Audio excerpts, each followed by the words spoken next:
Здравейте и добре дошли в Supercharged!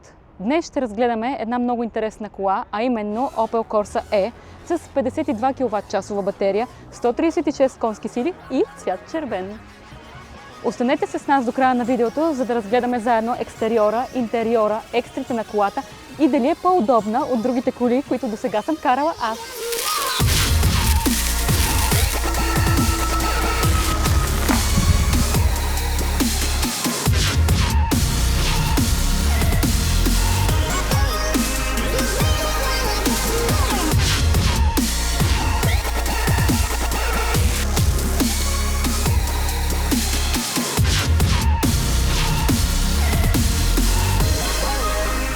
Да започнем с малко данни за колата, както винаги. Колата е с един мотор, електродвигател отпред с предно предаване и крупната мощност от 100 кВт или 136 конски сили. Батерията официално я дават 50 кВт, но юзабъл е 46. Максимална скорост на зареждане е 7,4 кВт в домашни условия. А на извънградско, това е много важно, зареждате с 100 кВт пикова мощност и от 10 до 80% средна с 78, което е почти двойна на тази в i3. За мен това е най-важното нещо, ако искаш да пътуваш извън София, дори и лежерно и леко, не непрекъснато. Дават го 26 минути да се зарежда от 10 до 80%, което да кажем, че можем да го тестваме. Максимална скорост е като на i3, 150 км в час. Дълга е 4 метра и 6 см. Широка е 1,76 м и е висока 1,43 м и тежи 1530 кг. Друго нещо е, че тя е за 5 човека. Това също е плюс. Да, отзад ще ви е тясно, със сигурност няма да е супер комфортно, ще видим после в интериора, но можеш да возиш 5 човека, докато BMW-то си беше 4. 3+1.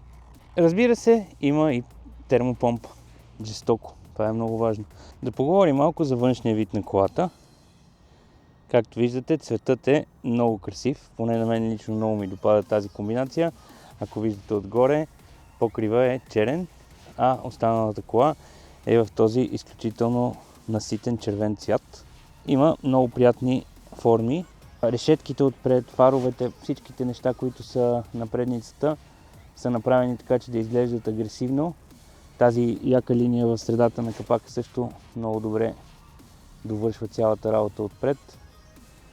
Огледалата с много яка форма, като ги погледнеш отпред. Въобще бих казал, че предницата изглежда доста приятно. Сега тук има изкуствени въздухозаборници, които просто са пластмаси. И разбира се, не трябва да забравяме, че тази кола е далече от всичко, което е спортно и агресивно. 136 коня. Далеч сме от всякакви спортни неща. Но аз бих казал, че така като я погледнеш отпред, има много приятна форма, много приятна визия. Ето я как изглежда отстрани колата. Като цяло много приятен хеджбек. Нищо специално, нищо крещящо. Има добри линии.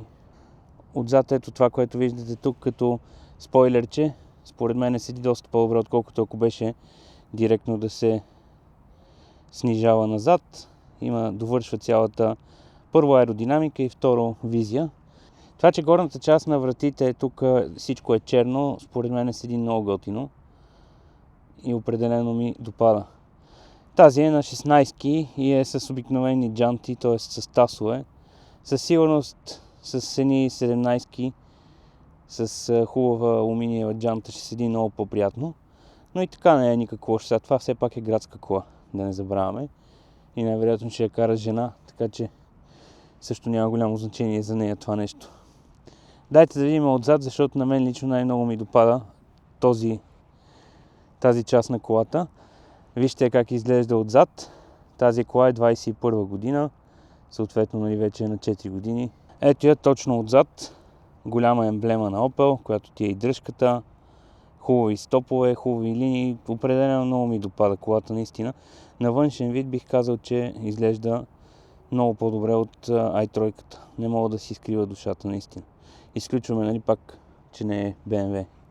Какво е положението тук в багажника. Багажника си е обикновен, но имате към 310 литра беше, мисля, че ще излезе точно долу колко беше, 309 или нещо такова. Това също е по-голямо отколкото в BMW-то. И тук, както в BMW-то отдолу не може да се дигне, няма нищо. Така че това е батерията. Все пак това е, за разлика от BMW-то, това е фосилка, която е преработена за електрическа кола. Нахакани са батерии във всички кухини, които са намерили. Така че няма как да очакваме голям багаж. Сега ще видим отпред дали има фрънк. Но това е като багажник. За градска кола, с леко извън градско, бих казал, че е много по-добре от BMW-то. Я да видим сега каква е ситуацията тук. Едно на ръка, че не е автоматично, но нямате и фрънк. Имате си двигател. Свещите не ги виждам. Добре, как ти да е? Ами да. Отпред нямате нищо. Даже не може да оставите и лист хартия, дето се вика. Без фрънк. Затваря се като Opel обаче. Хлопел, Das Auto. Или нещо от този сорт. Вирлибен Autos май беше. Вирлибен Autos, ама както и да е. Поне един фрънк да бяха сложили. Добре. Айде да видим сега как е ситуацията вътре в колата. Веднага ни посреща пластмасова империя. Всичко е пластмаса. Единственото мекичко на вратата е ето тук. Има едно текстилено парче да си сложи лаките човека. Всичко друго е различни стадии, различни версии на пластмаса с някакво включване тук от по-гладка пластмаса, за да седи малко по-добре. Седалките, както виждате, са текстилени. Нищо особено. Обаче имат приличен съпорт отстрани в завоите. Бих казал, че са наравно с останалите неща, които предлага този клас автомобил. Волана на колата е с много приятна форма. Отдолу, както виждате, е леко изравнен и според мен е много удобен. На пипане е хубав, изкуствена кожа или истинска, може би и да е истинска кожата, но определено е много приятен на допир. Има мултифункционалности, може да си управлявате автопилота от тук, т.е. автопилота е силно казано, cruise control от тук, има възможности за музиката, има гласови команди и така нататък. Имате си два дисплея, чакайте да ги запалим, хоп. Гледайте какво става тук изведнъж, светва, всичко оживява, Opel. Имате два дисплея, единия си отпред централния, който си гледате скоростта, разхода, който както виждаме в момента на 11 градуса е към 20 в градско каране. Отстрани имате и около 8-9 инчов тъчскрин, който може да си управлявате функциите на колата, които не са кой знае колко много в интерес на истината. Тази конкретно няма камери за обратно виждане, има само сензори. Естествено имате си управление на потока на въздуха, имате си управление тук отдолу за климатиците, за температурата, имате подгрев на седалките и много важно, подгрев на волана, хора. Тази е с подгрев на волана, който за мен е една от най-яките ексти по принцип. Винаги много ме кефи това нещо да е студено навънка и да си включиш ти топли ръцете. Освен това имате и лоз за смяна на скорости, който също е едно от малкото неща, на които са наблегнали да ти е по-комфортно да го пипаш. Има кожа и пианолак, естествено. Пианолак, забравих да кажа, навсякъде е пианолак, хора.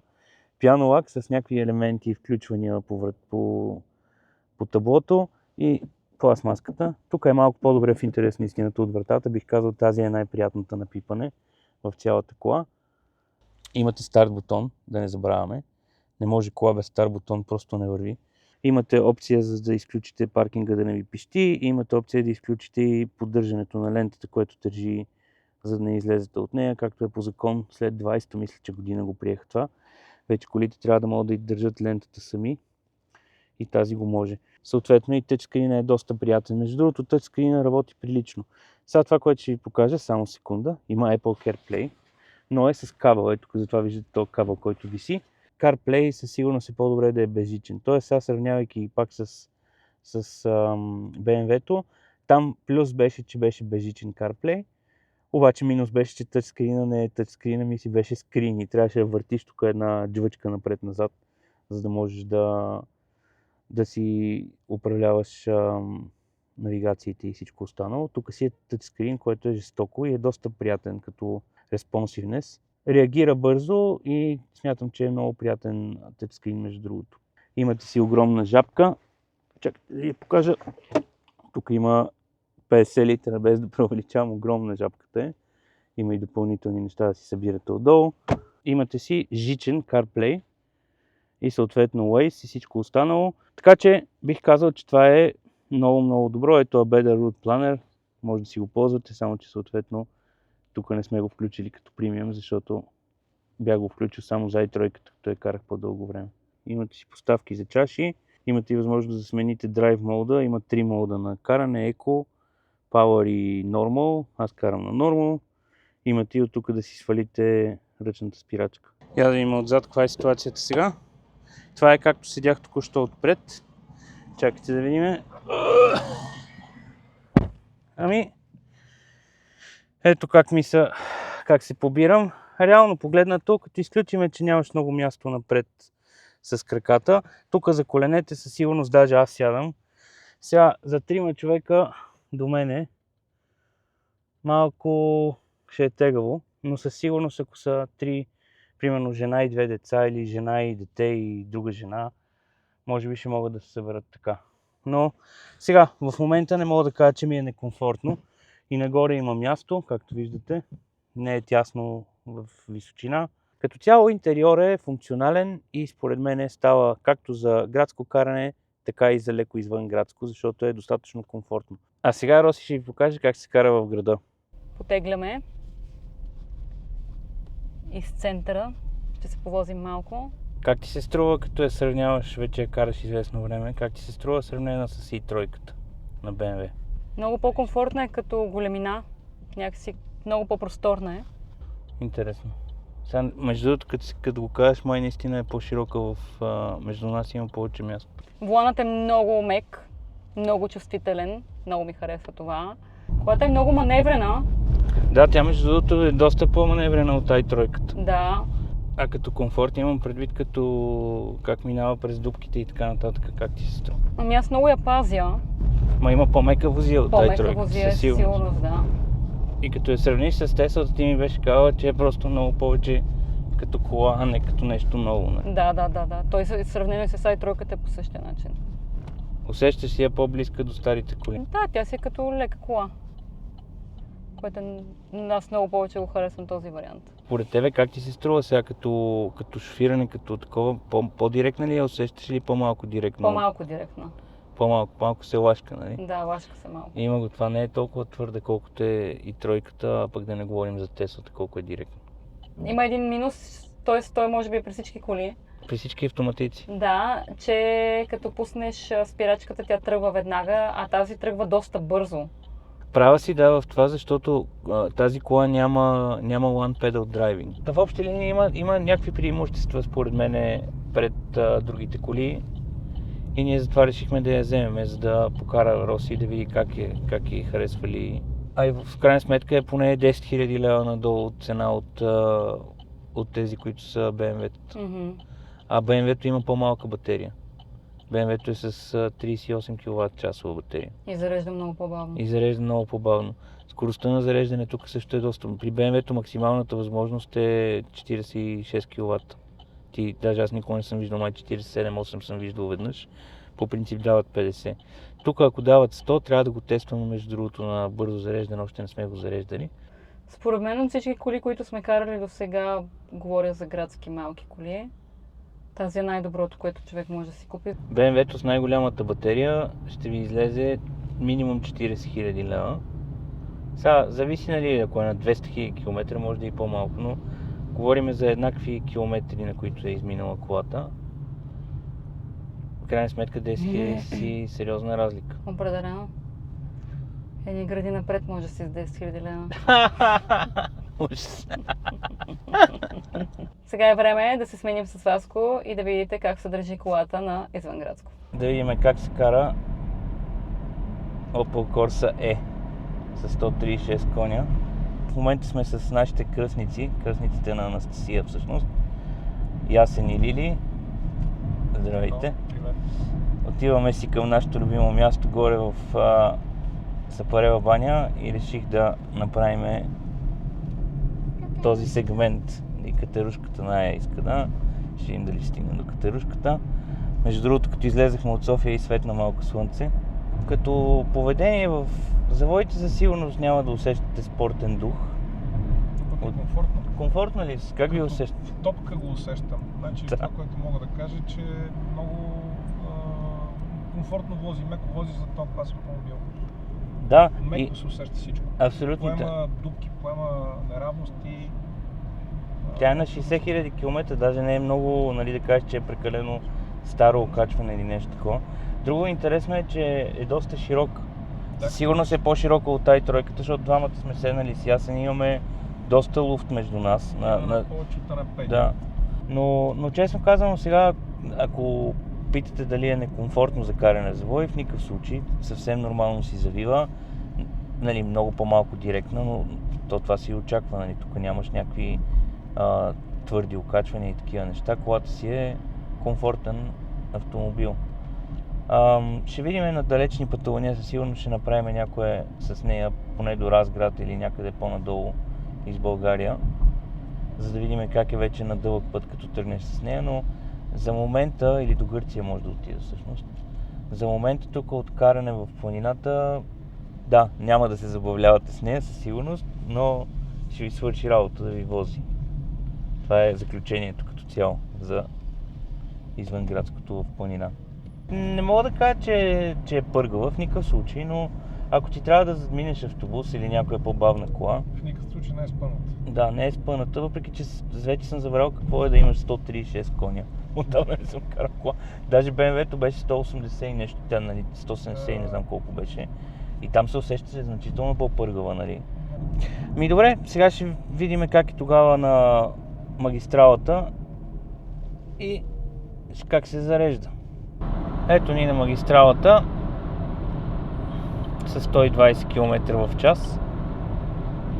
С 120 км колата се чувства доста приятно. Нивото на шум не е лошо, между другото, въпреки че е Opel. Усеща се малко вятър тук горе в тавана, ама честно казано не е нещо да ме дразни много. Оказва се, че това, което трябва да държи лентата, не знам как се казва системата в Opel, ще излезе. Работи си перфектно на магистралата и на околовръстното, където хубава е маркировката. Държи ти колата в лентата, разбира се, не може да е центрира или нещо такова. Каза ми да държа. Много повярвам. Излезе ми съобщение, дръж волана. В смисъл, разбра, че аз реално явно не го държа и разчитам на колата да завива. Което тя правеше, между другото, държеше си лентата. Така че това като се заблеете, със сигурност ще ви помогне. Тествах го няколко пъти и е доста агресивно, в смисъл връща сериозно волана. Това, което нямате обаче е Adaptive Cruise Control, т.е. за съжаление си е като в по-старите коли, където просто не засича, че отпред има кола и не намалява. Мога да кажа, че с 120 е едно комфортна скорост за пътуване с тази кола и при положение, че имаме и CCS, съвсем спокойно можеш да си тръгнеш на някакви средно далечни дестинации до 400-500 км съвсем спокойно с едно зареждане, 2 най-много. Ще може да стигнете, зависи как карате, нали? На колко време зарежда? Може на връщане да погледнем как се зарежда. Да. За да разбереме горе-долу, въпреки че тя няма да е много изхарчила батерията, но все пак да видим на колкото стигнем, каква скорост ще постигне. Хайде да видим как зарежда. На 70% зарежда с 35 кВт. При 68 или 67, като бях, тръгна до 40 стигна, което е доста приятно за тая батерия като големина. Сега, разбира се, ние няма да зареждаме, ами продължаваме нататък. До нас дойде и една Model 3 Тесличка да зарежда. Хората са фенове на канала и си поговорихме. Тази Тесла, както я гледате, е на 200 000 км с оригиналната батерия. С 18% деградация, каза, че е момчето. И е супер доволен от колата. Кара си я. С малката батерия. С най-малката батерия, да, 56 кВт часа, чисти 52. Браво! Какво да кажем в заключение за Opel Corsa E? Определено колата си струва парите. За тези пари, за които може да си купите запазен такъв Opel, в общи линии алтернативите са значително малко. Поне за мен. Това, което може да правите с нея, сега първо ще предстоят още видеа, ще пътуваме извън градско, да видим как се пътува, защото вече с i3 сме правили много такива видеа. Сега любопитно ми е с тази как ще се пътува при по-бързото зареждане. Тия 20 и няколко минути от 10-80% определено ще е нещо интересно. И ще видим дали в реалния живот с такива времената. За мен това беше единствения минус на сериозен на i3, особено ако ти се налага някъде да пътуваш наистина на извънградско. Днес се навършва 2 години, откакто пуснах първото видео за Теслата в моя канал. Благодаря на всички хора, които гледат. Благодаря ви за подкрепата, за хубавите думи. Благодаря и на хейтерите, защото все пак те също ме мотивират да продължавам нататък с видеята. Съжалявам, че не успявам да пусна достатъчно видеа. Знам, че се забавих доста в последните месеци, но такъв е живота. Не винаги става това точно, което искаме. Знам обаче, че ще продължа да правя видеа и ще се видим в следващото. Чао!